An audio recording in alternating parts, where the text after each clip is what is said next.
6, 5, 4, 3, 2, 1. You'll never have the sacred stone.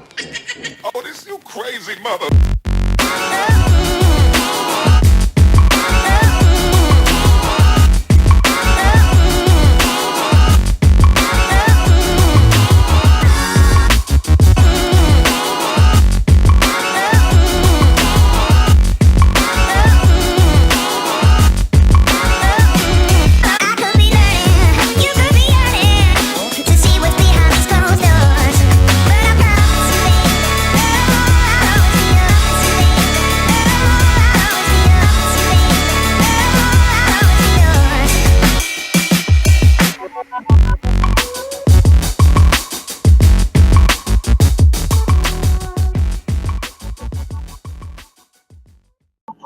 I don't know why, but that jam is like, I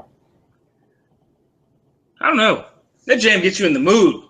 Yeah, I would have probably paid like $50 for that track by itself, bro.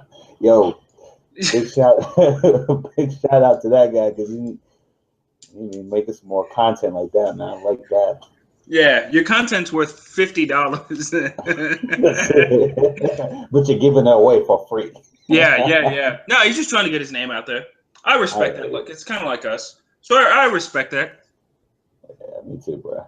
Me too. So, busy week, man. Yeah. But who are you, man? I mean, you just appeared, man. Who are you? What's your name? Oh, this is real Ben Goosen. Oh, Ben Goosen, what's up? So I had to change the login credentials because I got hacked by Mr. Robot, which comes on every Wednesday at 8 Central, 9 Eastern. That's a plug, by the way, because we're trying to get Mr. Robot to pay us. What's up? We love you. It's your boy. But, you know, it's Sage, the mod. That's what I'm saying, man. So, Sage, bro, we got a lot to get into today. No. A lot has happened. So, all right. We got a Raw review. Mm-hmm. And Raw was all right. The draft, Battleground predictions. But I'm gonna flip the script. I'm gonna ask you a question. That's good. Brock Lesnar failed his second drug test. You didn't? Yeah. Brock Lesnar failed that second drug test, and word came out today. And I know there was earlier rumors in the week that he was taking an inhaler that may have caused some confusion in the drug test. But it came out today. He had estrogen blockers, things to reduce estrogen.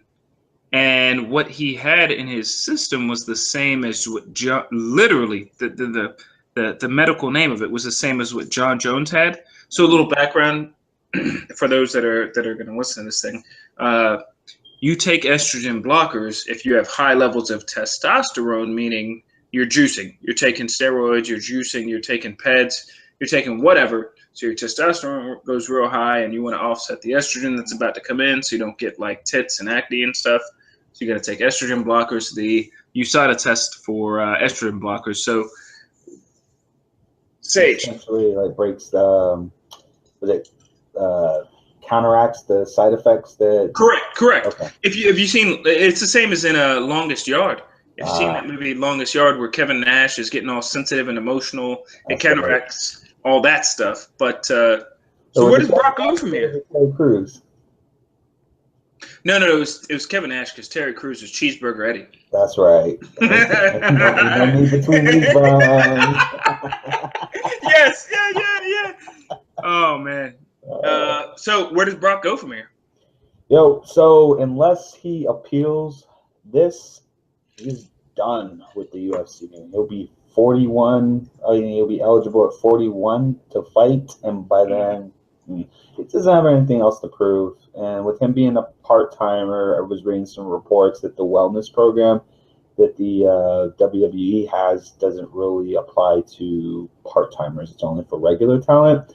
The state of New York had made a statement to the effect that they don't penalize sports entertainment like they do with athletic sports like basketball and boxing and things of that nature. So as far as his SummerSlam plans, it's not going to put a hindrance on that unless the WWE comes out and says that, hey, we're not going to let you participate because of our wellness program, which, I don't see that actually happening, especially since they drafted him pretty high.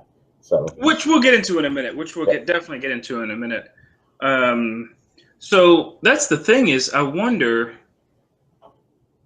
So does WWE have to conform to what USADA, U.S. Anti-Doping Association, do they have to conform to it? Because basically, you have a guy who's doing steroids. Mm-hmm. The way USADA and the UFC sees it, there's a guy doing steroids out there, right? So WWE, they've got the concussion issues. I don't know if you read that there's a bunch of lawsuits coming up from concussion issues.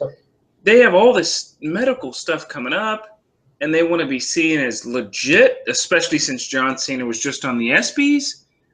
So does Brock failing not one, but 2 drug tests, does that have an impact on if he should be in sports entertainment?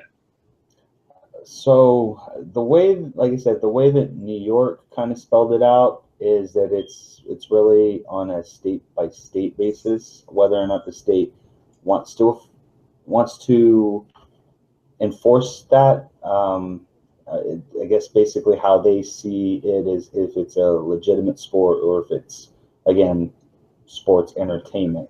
So it's really going to either come out how the state views it or ultimately what WWE deems unacceptable in their wellness program.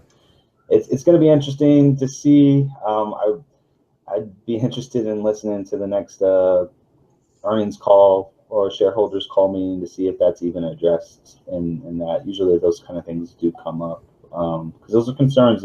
They can make or break the shares of the company, so the earnings of the company. So. Yeah, so we'll see. We'll get into what my thoughts are in the draft, and I will just say the draft was successful, and I think between me and you, when we did our mock draft, which if for anybody who's going to watch video, you could watch our previous videos. I obviously won the mock draft, but we'll go on to the next topic. We'll go on to the next topic. So Raw this week. Raw was, to me, it was a straight feeder into the draft, but I wouldn't say that it was terrible by any means. Definitely a feeder, and they showcased some of the different talent that they had. The main event was what it was. It was straight up meant for you to watch SmackDown. But what'd you think of Raw? I enjoyed it. I didn't watch the main event only because it seemed as though, from what I was hearing from you, that it was going to be somewhat of a repeat of what we saw on SmackDown. Yep. So, I mean, correct me if I'm wrong. I don't know if it's even worth going back or not. But if it's not, I enjoyed the match on SmackDown, which I guess we'll talk about in a bit here. No highlights or anything like that. Nothing in particular that really stood out to me. I think it was just because I had just came back from vacation on Tuesday, and I was really the only thing I could really think about, to be honest with you, was the draft on SmackDown, making SmackDown great again. Yeah, I'll probably go back and watch a little bit later, see how it was, but my focus really for this week was on SmackDown and the draft. Yeah, Raw wasn't bad. So had a couple matches there, but I felt like it was a tough Raw because it was Battleground hype, and then it was SmackDown hype to me. So it was a tough Raw. I thought that the opening segment where they announced the GMs wasn't bad. I didn't think that was too bad at all. Daniel Bryan, I felt like, I mean, me and you called it on the last podcast. It was definitely going to be Shane. Yeah. I mean, I guess it was wishful thinking that that Sting would have been there, but Daniel Bryan still makes sense. And Sting and Dana White. Sting and Dana White. Why could they have tough. Sting and Dana White? But yeah, they didn't. I mean, it was obvious it was Shane and Steph. The Daniel Bryan thing was a bit obvious. The Mick Foley thing, all right, was so. Those guys are good. One thing I really liked was so the opening segment was good, but when Daniel Bryan and Mick Foley later in the show, they had a one-on-one moment backstage, and these guys went about saying they respect each other, and whatever what each what each one of them has done. But they also said, "Hey, but this is a competition." So that to me was kind of like. Me and you have played ball back in the day, and we've like competed against each other, but it was the friendly competition. The hey, I know, and this is what this is what I miss. I miss competition because we talk about like LeBron and Kevin Durant leaving and stuff like that, and all that good stuff, and we talk about the NBA. You and I specifically are like, man, Kevin Durant, went to the Warriors. That's a heel turn. Man, where's the competition these days? I remember back in the day, Jordan wanted to go into Madison Square Garden and just annihilate the Knicks. And there was just a level of competition. And when I saw Mick Foley and Daniel Bryan have that conversation of, hey, I respect you, but just know I'm trying to outdo you in the ratings and ram this down your throat, it was, to me, I thought, you know what? Maybe we do have something going because you don't have a typical – this guy's definitely heel, this guy's definitely face. Do you know what I mean? We don't have a definite this guy's heel, this guy's face. They'll feud. Probably one day they'll fight, all that good stuff. So I liked it. I think you have two good respected people running the show. One thing I didn't like, and I don't know if you noticed this, was so when Shane and Stephanie are on screen together. Yes. I think that either A, and this is just if I never watched wrestling ever, I would think if I never watched wrestling and I just saw that a couple of Shane and Stephanie segments, I would think, oh yeah, what are they dating or something? Ah, man. Yeah. Okay, so I'm just gonna say this. Everyone is complaining about that, and I've heard it. You're not the only one who said it. They were borderline neurotic. But I don't know if it's necessarily that as much as I get the sense like Stephanie's really upset. Like I feel like maybe people are not speaking their scripted promos the way that they're supposed to, and she's having to improv, and it's frustrating her, and it's almost like she's breaking kayfabe. Like So you think that she's trying to do too much? I think there's legit heat between the two. This is my opinion. I mean, I think that there's definitely some friction going on. I don't know whether or not it's because of, Shane's not up to the mic skills as Stephanie is, or it's not free flowing. But if you go back and you watch it, she's interrupting Shane's promo, not intentionally. It's like she's trying to get it going, and she keeps antagonizing him, but in a way that is like, are you serious? Like, you're supposed to be on point, but you're not. You're constantly. And she started to do it with Daniel Bryan as well. So it was just like, yo, Stephanie upset or something? What's going on? Yeah. I don't know. Can we agree Shane 2016 sucks compared to Shane of the past? He's not Shane O'Mac. He's not. As long as he keeps dancing, I don't care. And as long as he keeps dancing. I'm a guy who loves. I've got a good and plenty. Oh, I've got a lot of pair of Jordans. So I'm a Jordan aficionado. So I cling to Shane. Part of me thinks that Shane is a black man raised in a white man's body, and then he just comes out like, dude is sweaty as hell. But I don't know if back then he felt like, man, I got something to prove, and now he feels like I ain't got nothing to prove. I got a fat wallet or what? But it seems like he just is out there nervous. And you know what? Maybe he's nervous because he's getting these great pops, and I'll give him that. Maybe he's nervous because he's getting these pops, and he's a mark like us. Yeah, exactly. And it just who knows what it does for him. So Stephanie is definitely dominating that angle. Would you agree? Oh, hands down. She's probably the best heel in the company, period. I'm not just saying that because I love Stephanie, but like legitimately, she definitely gets that from her father, and it comes across very well on screen. I think the only other person who can kind of rival that right now is like KO. So yeah, and Vince McMahon's a G. Do a Vince McMahon impersonation real quick. I can't, bro. I can't. Yeah, I put you on the spot. I put you on the spot. I put you on the. Look at the finger. Look at the finger. I put you on the spot. Hey, I'm gonna do it. I'll do a Vince McMahon impersonation. You ready? All right. Yeah. Brother Nero. Brother Nero.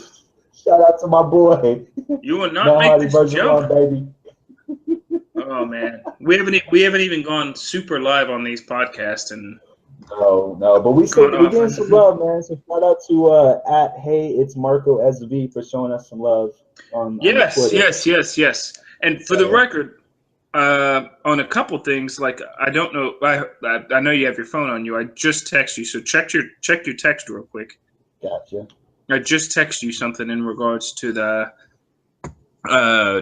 draft thing, which we're about to get into, so we can pull up the draft board, so Okay. we'll know who is going off on the top picks, so we can voice our opinions and all this stuff. Gotcha, bro. But yeah, it was a good week in Raw.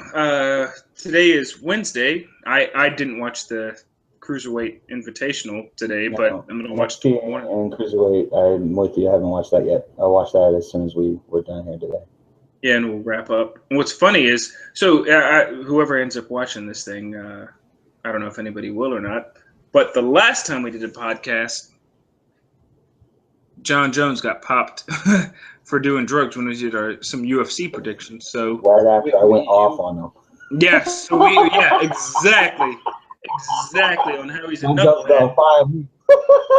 Yeah. So, yep.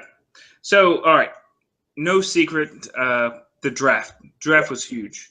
Yep. So, what? I thought the draft was good. I was probably expecting. Did you? The second screen. So if you watch the draft live, WWE Network had second screen capability where they would interview the person who got drafted. Why didn't they air that live? Like, that's one of the best things about watching the NFL draft or watching. I watched the NBA draft this year and saw my Bulls draft Denzel Valentine, who tore it up in the Summer League, and my Bulls won the Summer League championship. But either which way, that's a different podcast for another day. But they interviewed him, and they interview these rookies coming in, and I just thought that, all right, the WWE has a pretty cool concept where maybe on SmackDown you don't want to air interviews on people's thoughts about getting drafted because that takes up TV time, but some pretty cool stuff. You're trying to make it real, man. As real as possible, or simulate a real draft. And I love the draft, so don't get me wrong.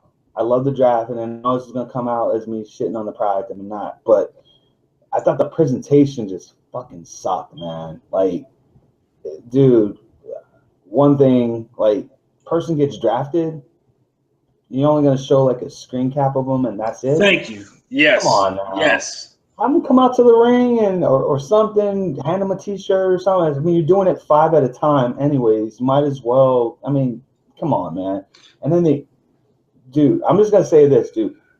The draft or the draft done on the WWE network was 100 times better than the actual Yeah, live draft itself. yeah, absolutely. So, to me, one of the cool things I thought is when somebody got drafted, especially those guys from NXT, why didn't they just cut to the NXT crowd? They did it with Nia Jax. Oh yes, like seriously. Which, yo, Yeah, that completely. the revival, y'all are wrong. I'm speaking truth here, man. The revival, y'all are wrong. When Nia Jax got her call up, everybody was cheering, but you two folks, come on, man.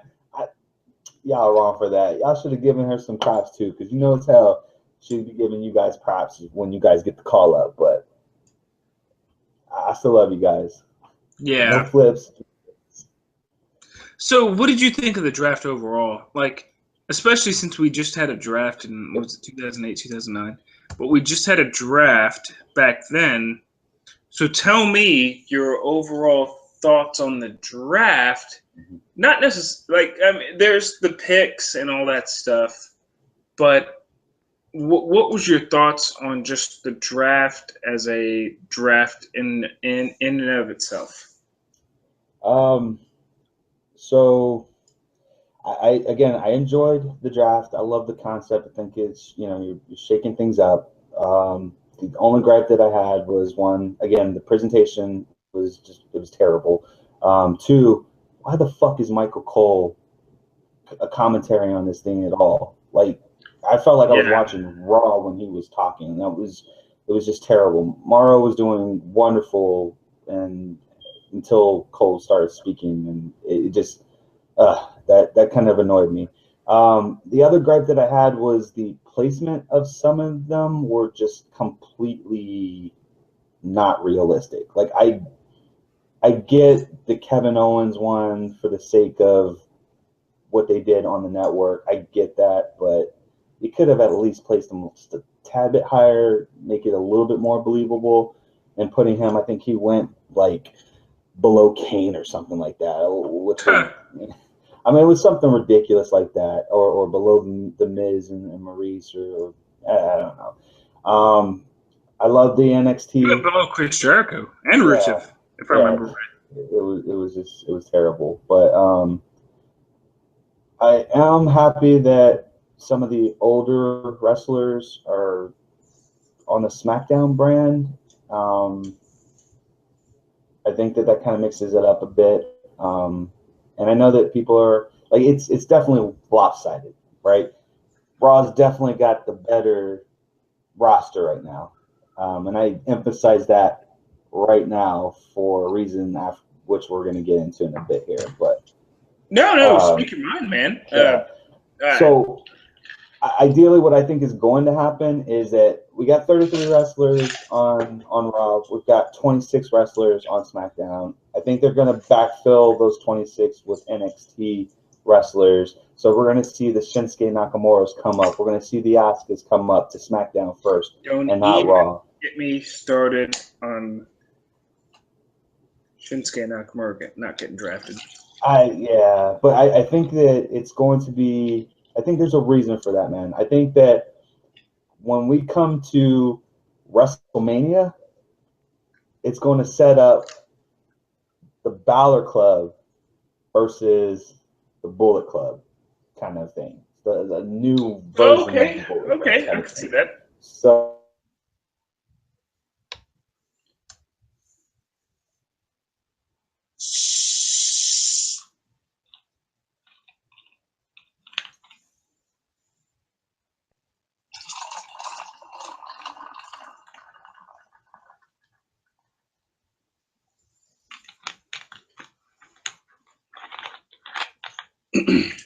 Little technical difficulties here.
Sorry Whoa. about that. Yeah, I yeah. You what? What I happened? got kicked. Wow. You got kicked? They got kicked, but What happened? I don't know. I got a DNS error, which was pretty weird. But I don't know. What was the last thing you heard? Finn Balor and the club versus the Balor Club versus the Bullet Club.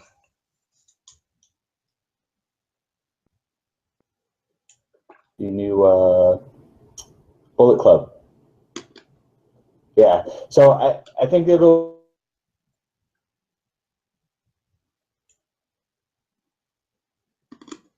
Questions.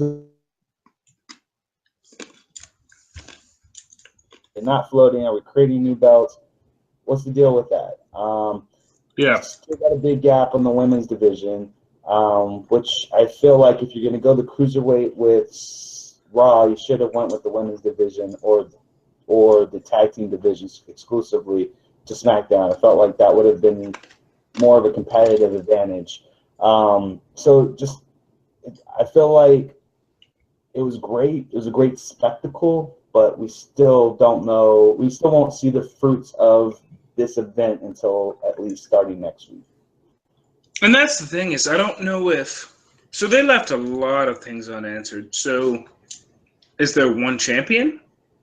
Are you gonna have dual champions? Is there dual tag team champions? How does it work if one person gets a title shot? Where's the title? Is it always on SmackDown? Is it always on Raw? Like those questions aren't unanswered, and it bothered me at first, but I thought, nah, you know what? It leaves me to tune into Raw or whatever.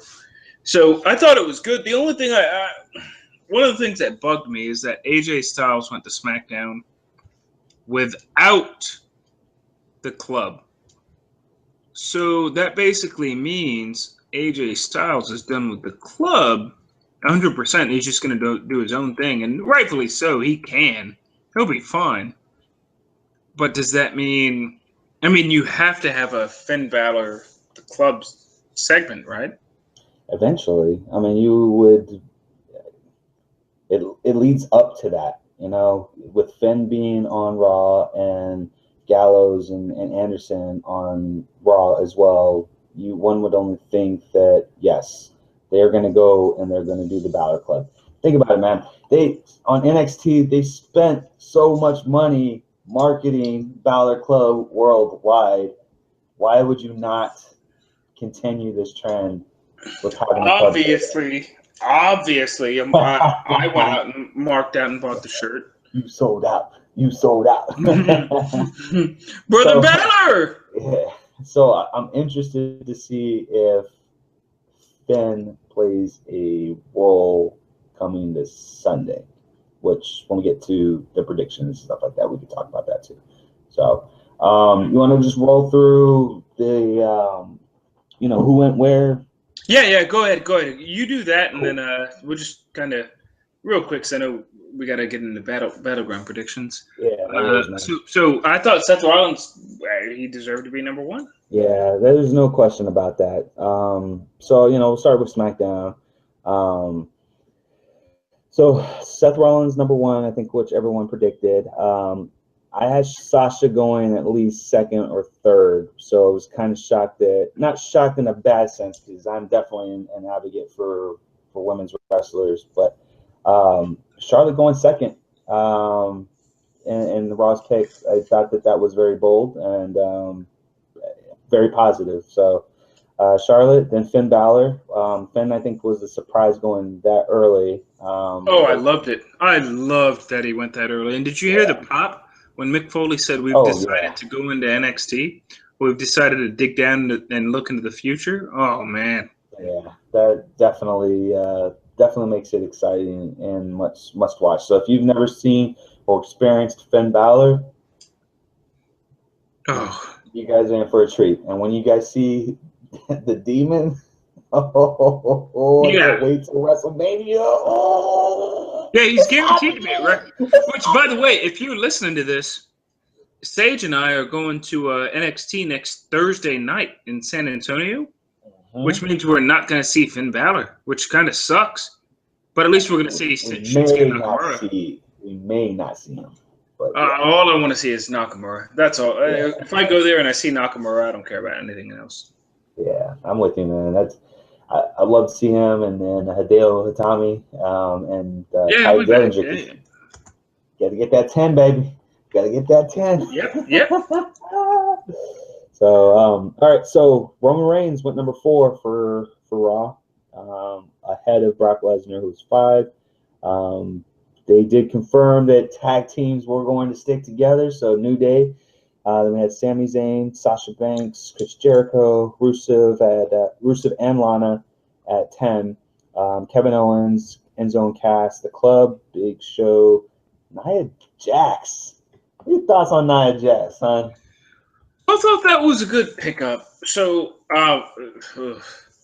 personally, from NXT, I thought there was a lot of talent that could have gone before every one of them, to be honest with you.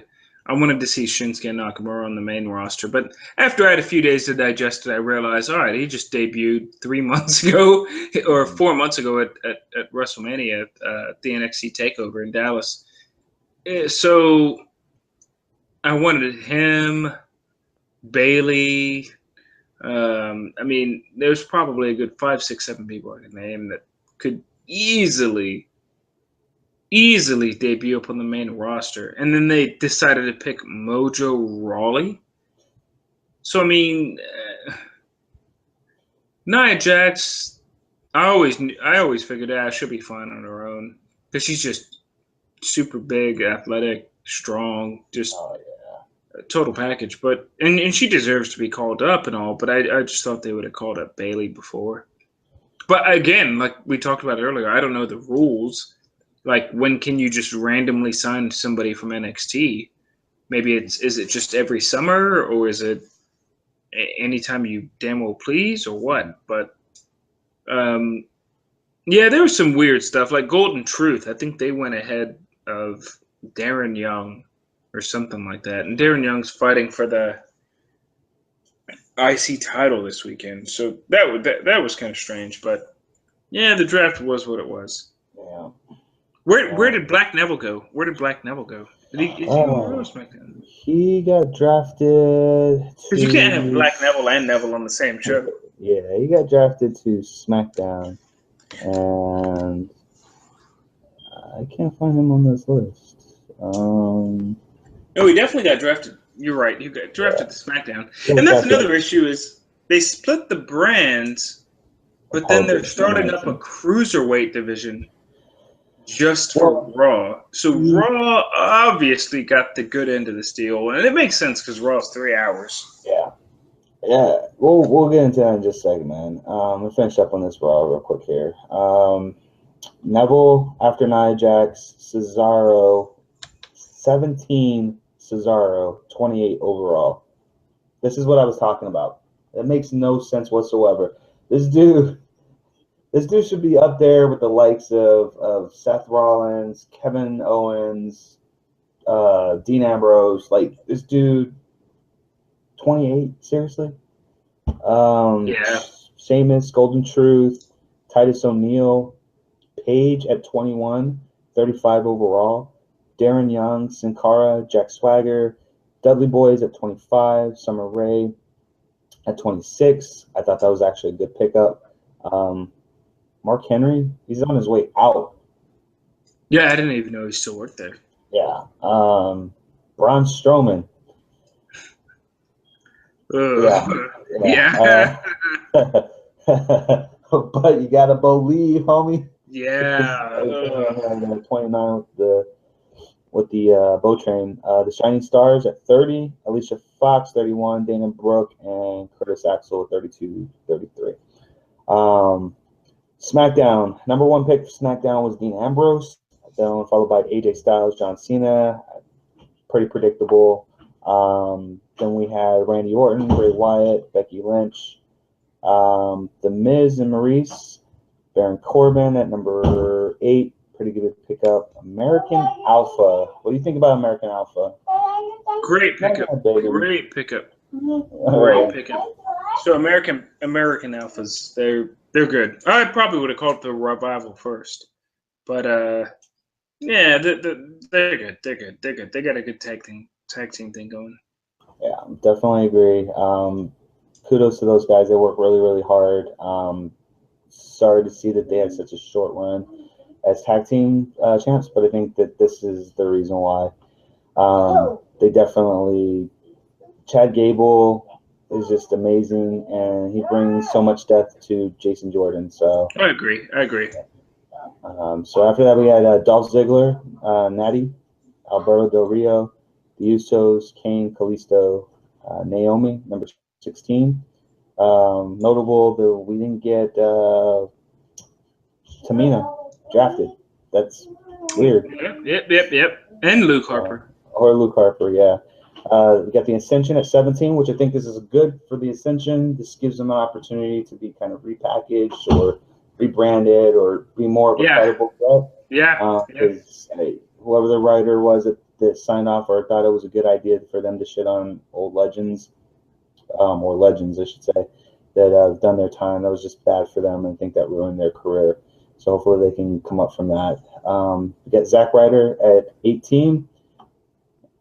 This is table this one. We have Apollo Crews at number Black 19. Devil.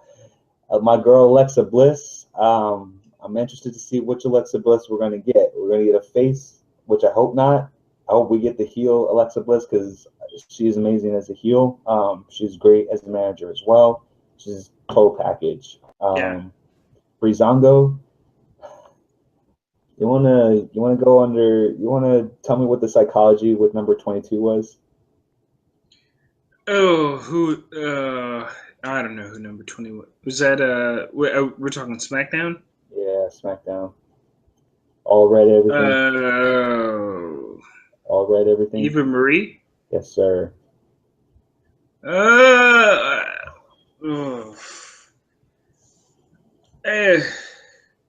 Maybe it's one of those things where like you're already paying somebody to do something, so you might as well get some money off of them by putting them on TV. I mean, she's honestly, I think Eva Marie is banging hot, but she would have been better off like Lana, like a manager. I don't know why they're trying to make her a wrestler.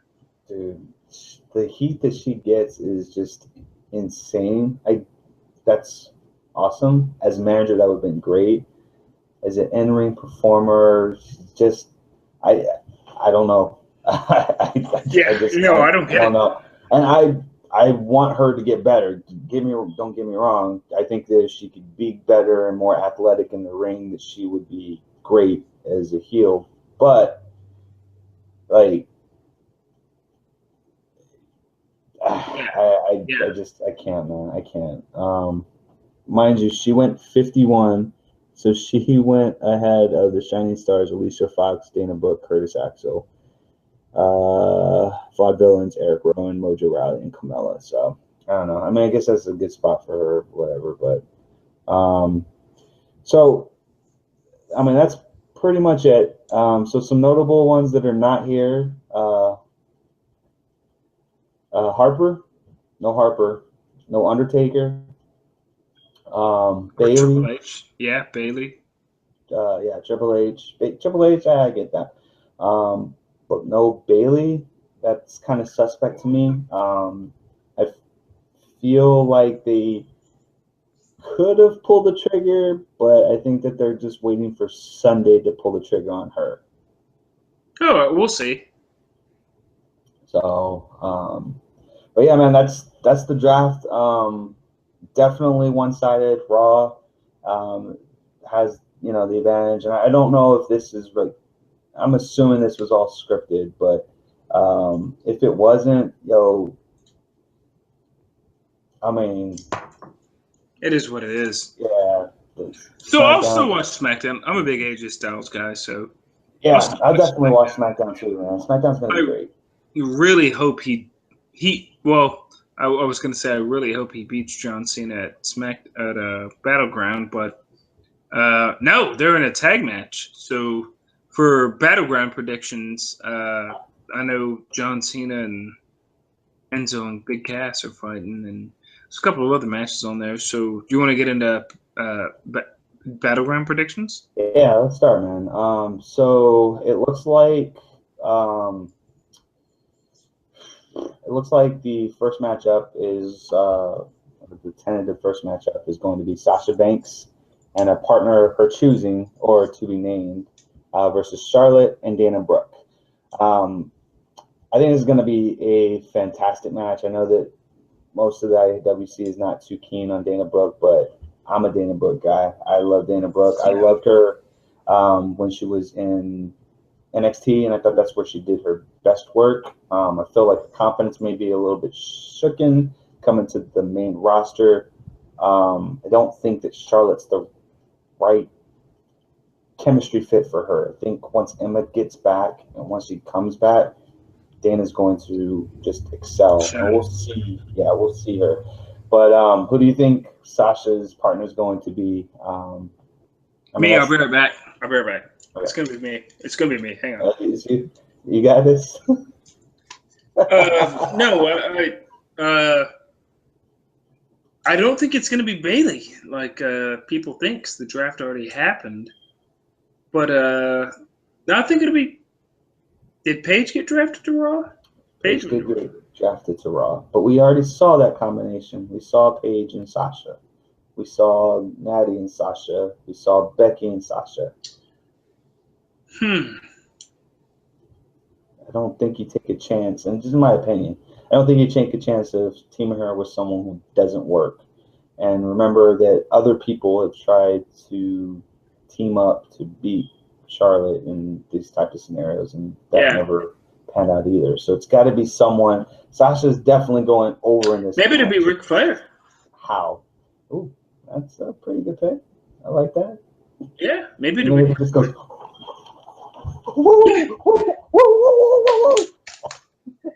So, maybe it'd be Ric Flair. Either which way, I have Sasha and whoever her mystery partners winning.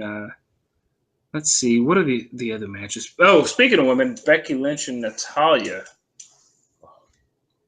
It'll be definitely Becky Lynch. I don't know if Natalya will tap. Maybe it'll be a good match, but I think it will be a good match. Oh, I don't know, man. I'm actually excited about this. Like, I'm really, really excited about this one.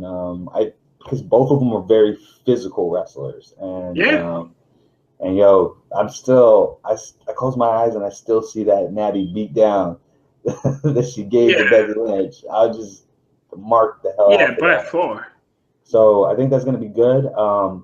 Becky, you're right. Becky does deserve a win.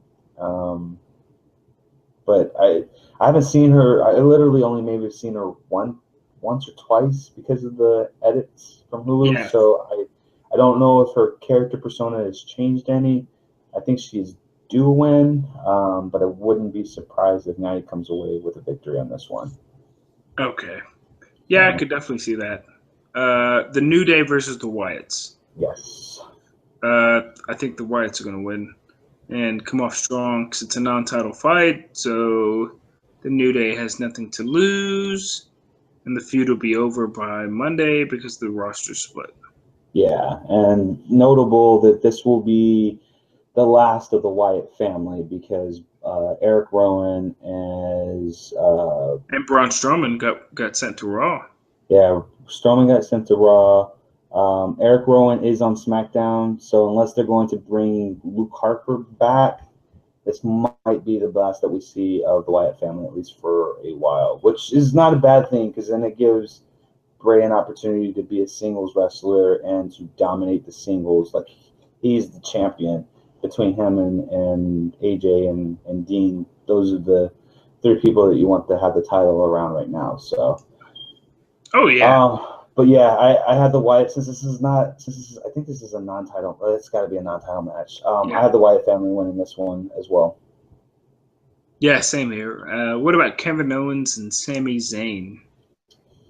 Oh man, the feud that will and they're on the same show. By the way, they're on the same show. The feud that will never end.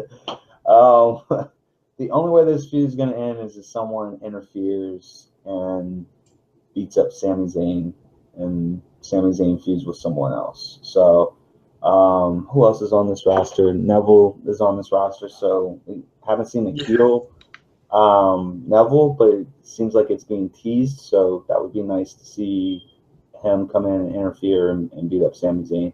Maybe make it like he stole a spot kind of thing. So I got KO winning this one. This will be the squash of the feud, at least for a while. Sami Zayn will have a new opponent to feud against, and we'll be done with this. I love it. Don't get me wrong. I do love this feud, but we need to get something bigger and better for the both of them. So what about Cena and Enzo Cass versus the Club?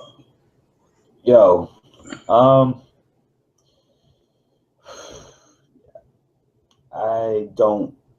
don't know, man. I feel like AJ's gonna get turned on. I think the Club is gonna turn on him. Just don't know if it makes sense. I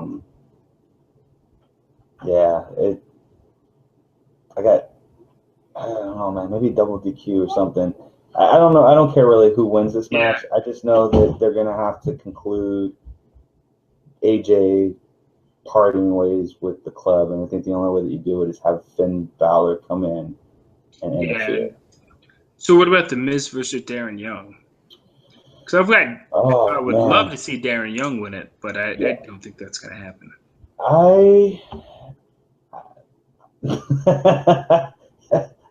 Darren Young's winning this Sunday. All right.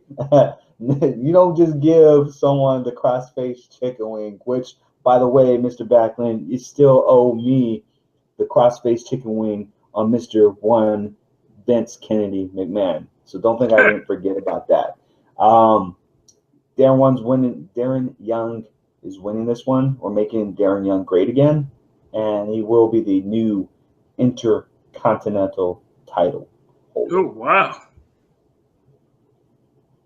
Crossface chicken, baby. I believe in the crossface chicken wing. What can I say, man? All he needs to do is when he applies it, just do like the backland. Well, so we both know Rusev's going to go over Zack Ryder, right? Oh, no doubt. And something that I didn't mention on the draft that I wanted to, that was kind of taking me off, is the fact that they drafted these guys individually, but yet they could have drafted them as a tag team and kept them together. Like, and had an extra pick. So Mojo Rawley. No, Mojo Rawley. I have no idea how he got drafted. Hype Bros, bro. Yeah, it must be. It's the Hype Bros, man. So who do you got coming out of the Shield main event, the triple threat? Dean's not winning this one, man. No, he's not. You can't have the WWE title on SmackDown. It'll devalue Raw. You're gonna have to put something in place to. We're gonna need to bring back the heavyweight title. Is basically what we're gonna get. Yeah, maybe that. Yeah, they dropped the WWE title, or the WWE heavyweight part of it, and just made the WWE title. So I think you did that because you guys are making a new title for these guys. Probably gonna have some type of tournament or some type of spot to find out who's going to be the new contender. But Dean's not going to get pinned. I think that pin is reserved for one Roman Reigns. Yeah. Rightfully so. You have to do it. So sorry, Roman. The price you got to pay, bro. But you going down. Someone's bringing that kryptonite, and that someone is Mr. Seth freaking Rollins. Yep. Maybe So a babyface. Rollins. Yeah, he might be pretty good as a babyface. So, did you have anything else? Because we've hit all the topics we wanted to hit today, and all the. I felt like I gave all my picks, man. But what about you? What do you think about some of these matches, man? Am I way off, or what do you think? I was in the same boat, so I think Kevin Owens and Sami Zayn. I would love to see Kevin Owens win, but Sami Zayn might pull one out because he hasn't beat Kevin Owens. And then with the Cena, Amore, and Big Cass versus the Club, I actually got the Club winning that one just to give him kind of a push. Rusev versus Zack Ryder, I don't care about because Rusev's going to win. Miz and Darren Young. Man, we got to have Darren Young again. We got to have Darren Young win that one. Even if he just keeps the IC title for like a month or two. And I actually think Dean Ambrose is going to keep the title. Wow. Just to provide some, like, that legitimacy, the long-term title holder. So, and he went over clean on Seth on Tuesday, so I actually think he's gonna retain it. So you think that or do you think the Raw's gonna get the new title, or you just think it's gonna be a Florida title, or what are we getting? No, I think it's for the title, but that Dean Ambrose is gonna win, and he'll just be a SmackDown guy with the title, but he'll fight amongst both shows. Out of here with that, man. No way. We'll see. You really think you will? Come on, man. You look at the. Oh, I don't know, man. That's one thing I can't agree with you on, man. It doesn't make. I could if they do this, if they pull this off and make Dean Ambrose, I will have all the respect in the world for them for doing this. But I don't think that they have the guts to pull something like that. I don't. Dean Ambrose is the GOAT because he's hooking up with Renee Young and dating Renee Young, and she's hot. So, therefore, he's better than all of us. And he's a wrestler. That's cool, bro. I get you, man. So, yeah, that's about it for today, right? Yeah, man. So, where can the people find you, man? What you got? Follow me at Real Ben Goosen. There's the, if you don't know how to follow me there, then just hit up the It's Real Wrestling Podcast. Just search for it on Twitter. You can't miss it. Big red and black logo. So, yeah, we've had some good followers. I appreciate you guys watching the video, even though subconsciously I think it's just Sage the Mark just logging in to watch the video. You know, I'm trying to get them views up, but, you know. Yeah, I think he's pulling a scam. So, but, yeah, I appreciate everything. Yeah, I appreciate you running the show today, Sage. And your thoughts and everything like that. So we will be back within the next 2 weeks for sure to give kind of our SummerSlam thoughts, post Battleground thoughts, and just State of the Union, man. What's going on day to day? And you know me, I'm Sage the Mark. Y'all can find me at Sage the Mark on Twitter. Please be sure to hit the subscribe, the follow button. And remember that you need me and I need you, Pokemon. Yo, y'all need to fix this server, yo, because this server's absolutely terrible. I went to downtown San Antonio the other weekend, and I couldn't find shit. I couldn't find anything because those stupid servers were down. So I hope Mr. Robot, I hope F Society and Evil Corp got. That's a whole other podcast. Yeah. Y'all need to, y'all take care. Thanks for joining. Thanks for watching. Share this. Do all that other stuff. We love you guys. Hasta. Later.